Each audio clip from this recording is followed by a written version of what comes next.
Oke, jadi di video kali ini kita akan membahas sebuah mouse gaming yang punya banyak banget fitur di harganya yang sangat terjangkau, Rp200.000 aja.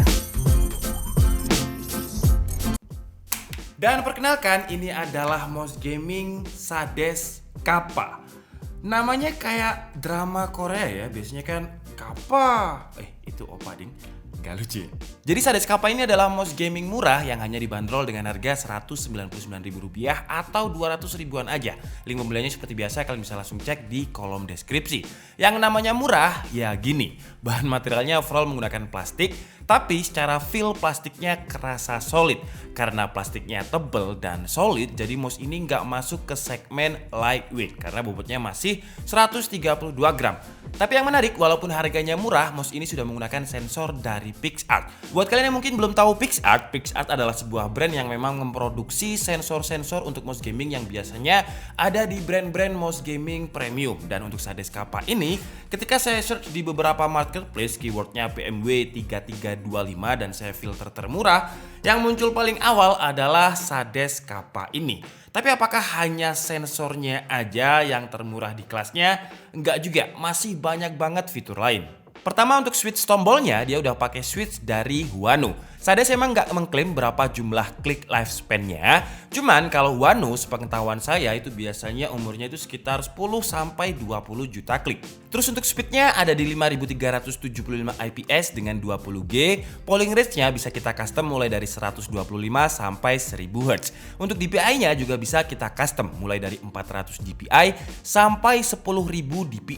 Jadi kalau kalian punya monitor Full HD, main game FPS, kalian bisa set di 800 dpi kalau misalkan kalian pakai sniper. Kalau kalian nggak pakai sniper, bisa ditambah lagi DPI-nya biar lebih cepat pointernya. Atau mungkin kalian punya monitor 4K, bisa ditambah juga DPI-nya. Intinya disesuaikan aja dengan kebutuhan, karena DPI atau dot per inch itu sangat berhubungan dengan layar monitor atau layar di PC kalian. Kalau misalkan monitor kalian resolusinya 4K, ya ditambah DPI-nya biar mainnya lebih nyaman. Apalagi kalau misalkan 8K. Intinya disesuaikan aja dengan kebutuhan, karena settingan ini biasanya setiap orang berbeda-beda. Yang jelas, Sades Kappa memberikan opsi DPI dari 400 yang paling rendah dan 10.000 DPI yang paling tinggi. Untuk mengatur DPI dan settingan lain, kita bisa download driver Sades Kappa di website resminya Sades. Untuk softwarenya menurut saya pribadi user friendly banget.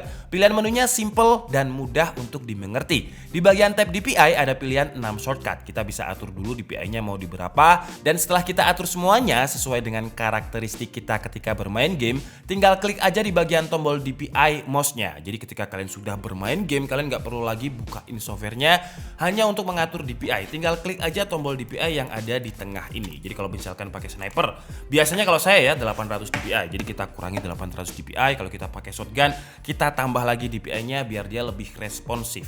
Disesuaikan aja dengan karakteristik bermain gamenya.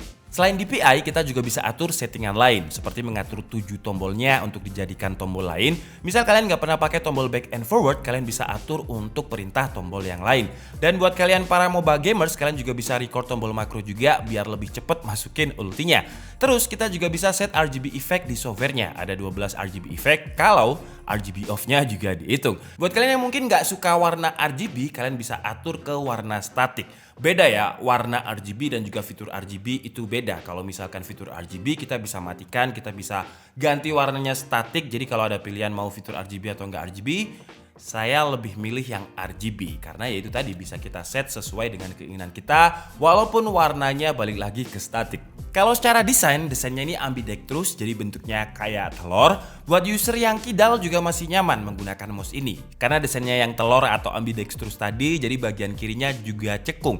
Di bagian kiri kanannya juga menggunakan finishing yang kasar, jadi nggak licin untuk digunakan di area thumb rest atau area jempol. Untuk bagian atasnya menggunakan finishing doff, dan finishing doff adalah finishing yang saya suka karena tangan saya ini cepet banget berkeringat. Kalau misalkan finishingnya glossy terus saya tempelkan seperti ini, akan cepet akrab dengan fingerprint atau membekas tangan. Dan finishing glossy itu kalau buat saya pribadi maintenance-nya susah banget. Kalau udah setahun 2 tahun biasanya warna glossy-nya akan pudar karena terlalu sering terkena kulit yang basah. Untuk desain lampu RGB-nya juga nggak terlalu norak ya, dengan kecil aja di bagian bawah, dan di bagian logo Sadesnya juga ada lampu RGB-nya. Untuk total tombol ada 7 yang bisa kita custom makro tadi di softwarenya. Terus untuk tombol scrolling wheel-nya emang menurut saya agak kurang solid dan kurang smooth. Tapi kalau untuk tombol-tombol lain menurut saya sih sebenarnya udah enak ya feel-nya ya. Jadi solid dan responsif, tactile juga, kira-kira suaranya seperti ini. Nah cuman untuk scrolling wheel-nya menurut saya kayak kurang solid dan terlalu plastiki. Tapi sekali lagi untuk harga 200.000 menurut saya sih udah oke banget. Terus lanjut untuk kabel. Di harga segini kabelnya udah braided, dilapisi dengan nilon dan juga cukup panjang 1,8 meter untuk dikoneksikan dengan PC yang mungkin posisi PC kalian ada di bawah atau agak jauh. Dengan kabel yang 1,8 meter menurut saya masih sangat cukup. Dan sepertinya Sades mendengarkan saran saya ya, karena di produk-produk sebelumnya kabelnya itu braided nilon tapi tebel banget. Nah di Sades Kappa ini dia dilapisi dengan nilon tapi nggak terlalu tebel, walaupun kalau misalkan saya pencet seperti ini dia bener-bener solid kaku, jadi nggak gampang rusak.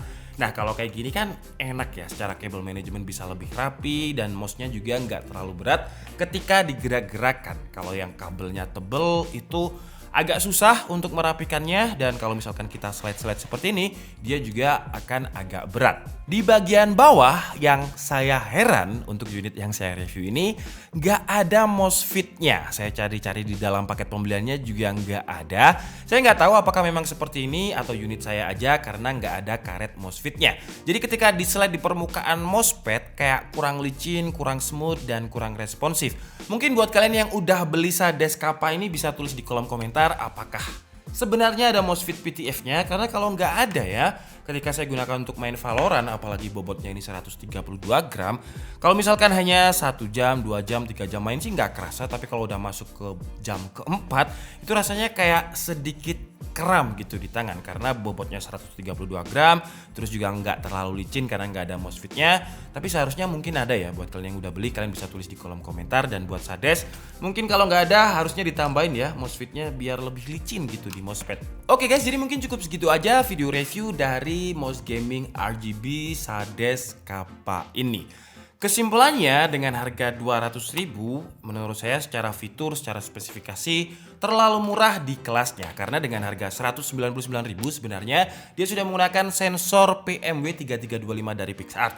Terus dia juga bisa di custom makro, RGB-nya bisa di custom, 7 tombol DPI-nya gak hanya bisa di set makro di softwarenya, tapi juga bisa kita ganti dengan perintah yang lain. Jadi kalau misalkan kalian mungkin gak pernah pakai tombol scroll, jadi scrollnya ini bisa kalian custom di softwarenya tadi.